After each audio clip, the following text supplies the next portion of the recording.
What's up, guys?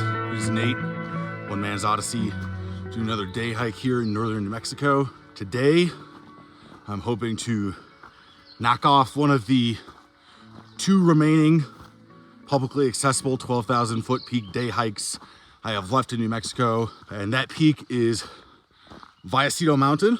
I think it's around 12,600 feet. There are, I would say, two reasonable ways to attempt this peak. One is from the Taos ski valley, kind of going southwest in that Wheeler Peak cirque, past Lake Fork Peak, and then on to Vallecito Mountain.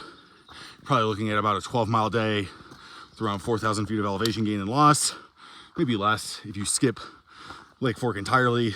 The other way is from the Canoncito trailhead in El Salto del Agua land grant for a permit, which is just had by filling out a waiver and paying a nominal $10 fee. And you're supposed to call the game warden. I did. He didn't answer, so I left a message. Called yesterday, not at 6:30 in the morning. And you can hike on the trail. It is a trail up until around, I think when you get close to 11,000 feet is what my beta is telling me. Here's a long, tough hike.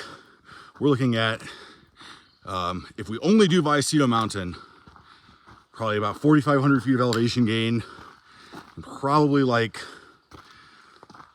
14 miles round trip, potentially as much as 15. If you add in South Fork Peak, which is an 11,000 foot peak that people very commonly do on this trip, it's more like over 5,000 and like 15 miles for sure. So it's gonna be a long day. I'm expecting to be gone most of the day. I'm hoping to get to the trailhead at least by like 6 p.m. This will definitely be a bruiser. It's been about, well, yesterday, today's Friday the 13th. Yesterday was June 12th. It was the 2-year anniversary of me breaking my ankle, which did not happen hiking. And as a nice little reminder, I tweaked my ankle earlier this week playing softball. So it seems like today I'm mostly back to normal. So hopefully that doesn't provide any issues. But anyway, so far we've been hiking for about 45 minutes, gone a little over 2 miles, and it's been a nice canyon. Very lush, very wet. Trail is easy to follow when you're on it, but some of these stream crossings, it can be hard to tell when you actually have to cross the stream. And but right now there are some pretty nice like very tall rock fins that I'm trying to get good video of, but they're kind of obscured by the trees. Anyway, and keep heading up. Hopefully we can get to the off-trail portion by maybe like 7:30 would be awesome.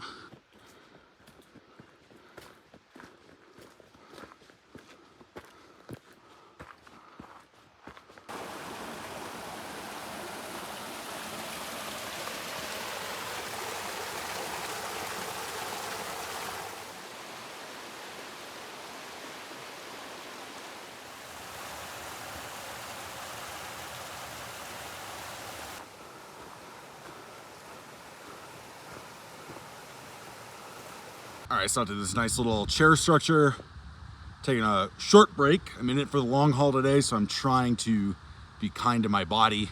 Whereas, you know, maybe like last week with East Spanish Peak, I just blazed up that thing and down and didn't really try to take care of myself on purpose. I was trying to really stress myself out for the, you know, in preparation for this upcoming warm weather season. We're probably about a mile from where the off-trail stuff starts. It is about 7:16 right now, so we'll probably get there a little after 7:30, maybe more like 7:45. Still good pace, right? Because I think basically it's like at least half the mileage is done by the time we get to that point, and probably about a little over a third of the elevation gain. So, you know, when you think about it from there, you're looking at probably a, you know, 3 or 4 mile hike with, you know, 2,500 maybe feet, maybe 2,000 feet of elevation gain off trail. That's really, really doable. So starting at 745, that's like a great, if that was where I started, that'd be great. It's really just the extra hiking that adds a lot of the pain. And so it kind of mentally thinking that that's where I'm going to start the hike is kind of helpful for me to, you know, not get overwhelmed by the amount of mileage and elevation I have to do today. It is supposed to be a nice day today. I think I saw that there's like some really scant chances of rain around noon, 20% chance, and then nothing before or after. Like I said, last week I did East Spanish Peak. It was a wonderful start to the summer hiking season. I, of course, like 3 weeks ago or 4 weeks ago or so, failed to do Mount Phillips after I reached snow. It's still kind of early in the season for most years, but I feel kind of confident that the snow will be all melted. I drove by this area last week and was able to look down canyon, didn't see any snow, and I think it's all on south-facing ridges, except for the final approach, which is high enough above tree line that I think that the sun's probably already burned off any snow up there. So I'm not expecting there to be any need for traction. I didn't bring any, so I really hope there's not. And yeah, here's fingers crossed that it's smooth sailing from here on out, because it would really, really, really suck if I got up there and needed traction and didn't have it and had to hike all the way down after not summiting the peak.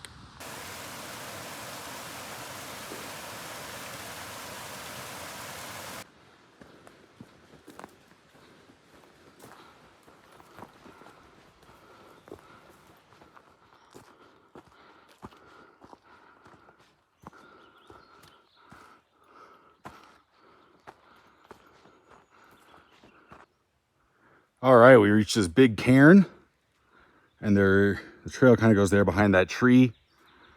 You can kind of see it right over there. There's a fire pit, and there is no camping or fires allowed on the El Salto del Agua land grant, but we just crossed over into Forest Service land, so you could kind of do that here. Now, I don't know if overnight parking is allowed at the trailhead, but definitely if you want to do a backpacking trip, I assume it would be legal given the fact that, you know, this is Forest Service property. We are very, very close to the off-trail portion. It's about 750 right now. So I'm gonna keep heading until we kind of get off trail. And then maybe I'll go a little bit just to see what things are like. And then stop and just take a quick rest, drink some water, maybe have a snack. And the one thing is that I think that, so I know my friends Will and Ryan, they got to this portion and went straight up the slopes northeast to try to gain the saddle between Vallecito and South Fork. I believe that there's a trip report that says that there is a trail that goes to the saddle northwest of South Fork Peak. So there's something of a decision point we have to make if that's true. How far do we go up the trail in the wrong direction to gain elevation on trail, you know? So we'll see if that even becomes a thing. As an engineer, I often wonder if Snell's law could apply to these types of scenarios, but haven't figured out how to apply it yet.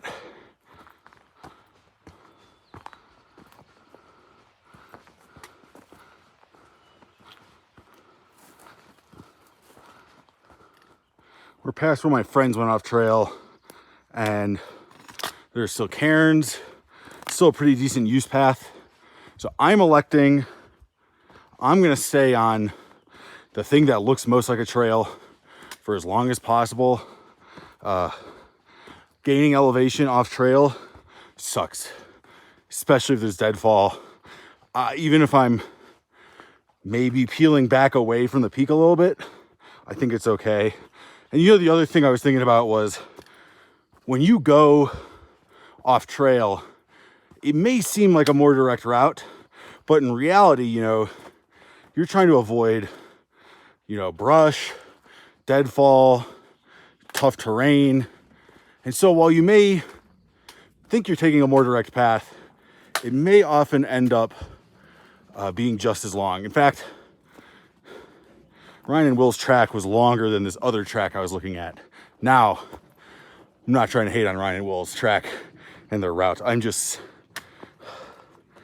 imparting some wisdom that I've learned on you guys. Now, for all I know, this thing might disappear soon, but it looks pretty well worn. Definitely strong signs of human activity here. See, I'm so surprised. I thought that this was going to be so remote. It's not clear to me how many people go this way. And Vallecito, very few people summit it. And about 2/3 that do seem to do it from the other route. So I'm very curious. If you've come up this route, let me know. Or if you know who comes up this route, perhaps it's, you know, people from the land grant. Perhaps it's rangers. Because there's no trail to get here from the other side. Here's an off-trail route. But seeing cairns, cut logs and stuff, you know, makes me feel like, kind of makes me feel better, given how hard I think this peak is going to be.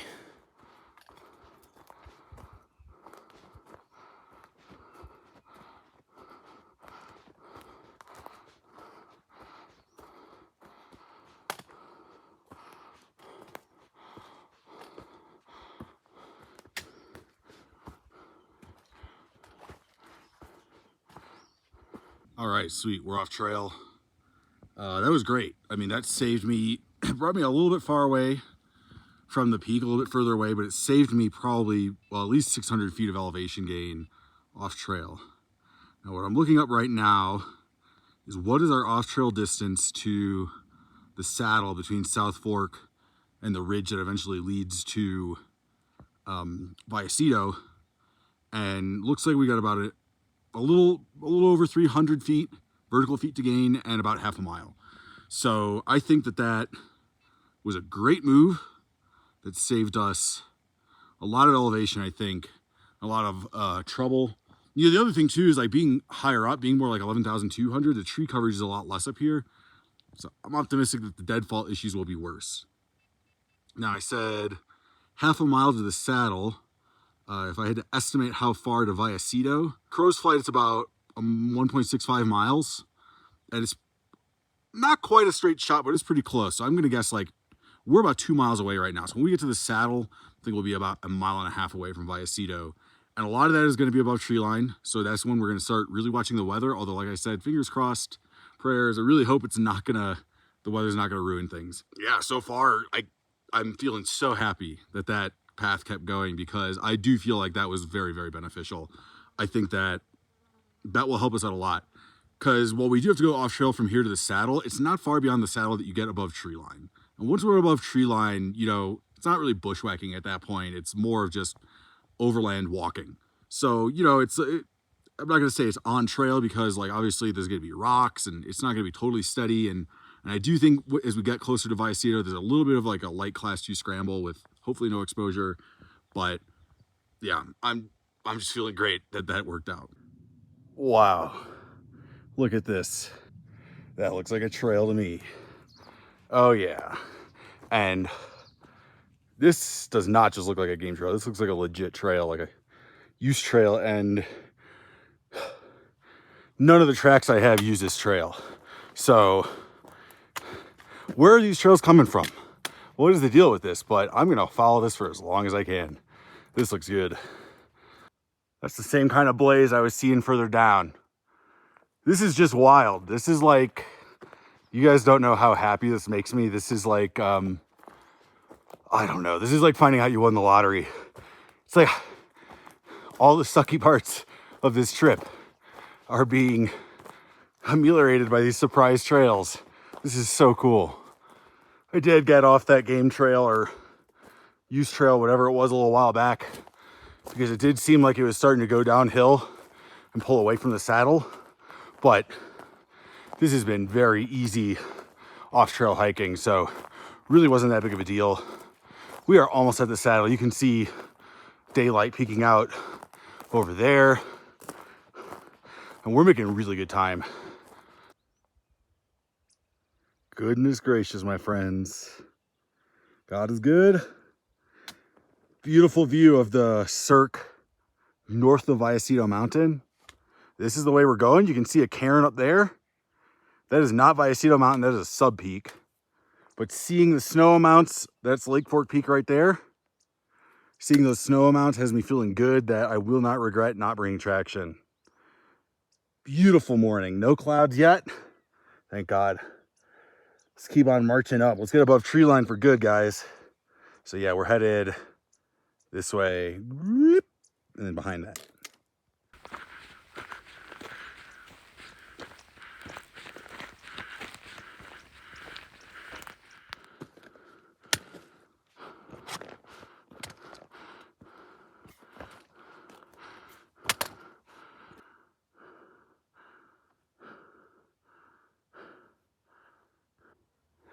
All right, we've crested this unranked sub peak.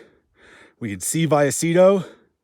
Looks like we'll have no problem summiting. That looks pretty straightforward. We're about 400 vertical feet from the summit. I think what I'm gonna do is get to that little ridge right in front of us and sit down, drink some water, have a small snack, and put on some sunscreen.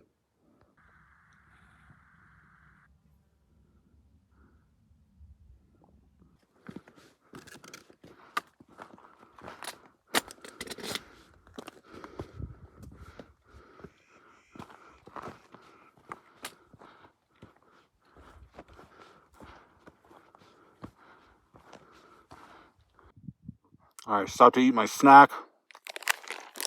Trail next. That's a little rocky ridge I came over, looking pretty cool from this angle.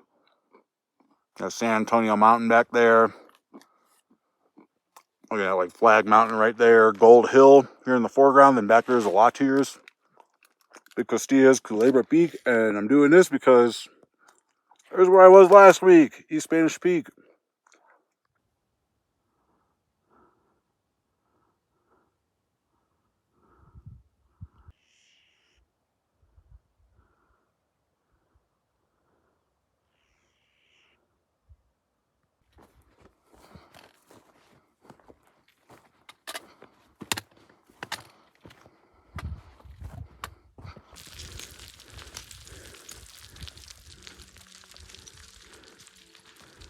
Spooked these guys.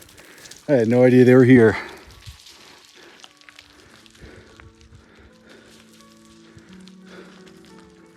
Looks like maybe a little bit of class 3 right here. Not too much. And then I'm gearing up for my final approach. I think my plan is to go down here, cross this field, and then go up this way.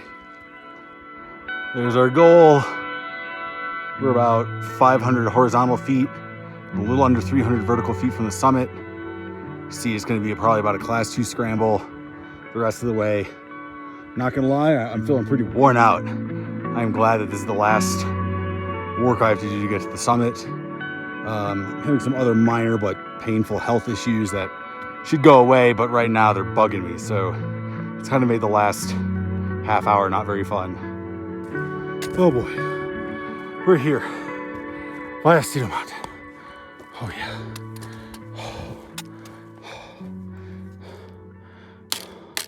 I'm too tired to scream. All right, guys, we're on Vallecito. You can see the summit cairn thing behind me. I got up here around like 10:33, so pretty much right on target. That was really awesome to get up here so quickly. I was feeling so great until we hit that like last sub peak before coming up to Vallecito, and now I am beat. Thankfully, it's mostly downhill from here. I think there's a little bit of uphill as we kind of work our way down the ridge. But once we kind of get to that initial sub peak that we stopped at above tree line, it should be just pretty much all downhill from there. Vallecito Mountain, it's pretty high on the New Mexico elevation list, slightly lower than East Spanish Peak that we did last week. It is 12,600 something feet. We are pretty much in the Wheeler group of peaks. And then we do get a view of Wheeler Peak on this beautiful late spring, early summer day. I'm sure there are a ton of people on Wheeler Peak right now. We are well into tourist season. Summer vacations have started, but we have Vallecito Mountain all to ourselves. Vallecito Mountain, I have dreamed of doing this peak. And I did really, really, really strongly consider doing it from the other route, doing it from the north bypassing Lake Fork. But I think a lot of the fun comes from hiking different places, right? Like I've already hiked that trail before, and if I wasn't coming up to Vallecito Mountain, I don't think I would ever do this Canoncito trailhead, which, you know, I'm not gonna lie and exaggerate and say, oh, it was the most beautiful trail I've ever done. You're pretty much in the forest. And let's take a look at the beautiful views surrounding us.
The astute among you may have already realized that I told you I was going to take one way up the mountain, and I didn't.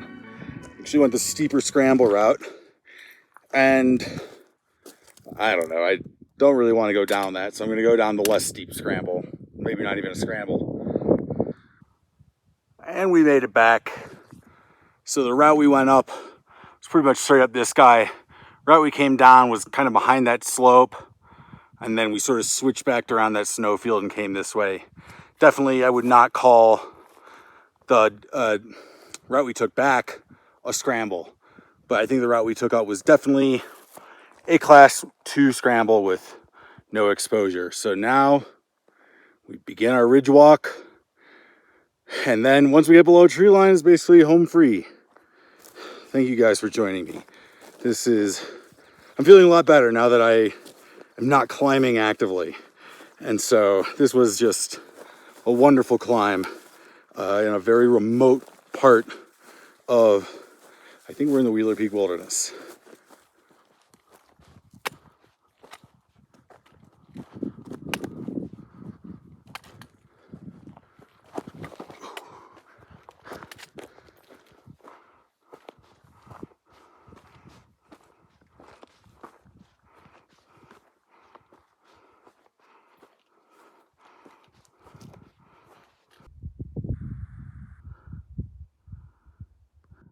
I don't know if I said on the way here, but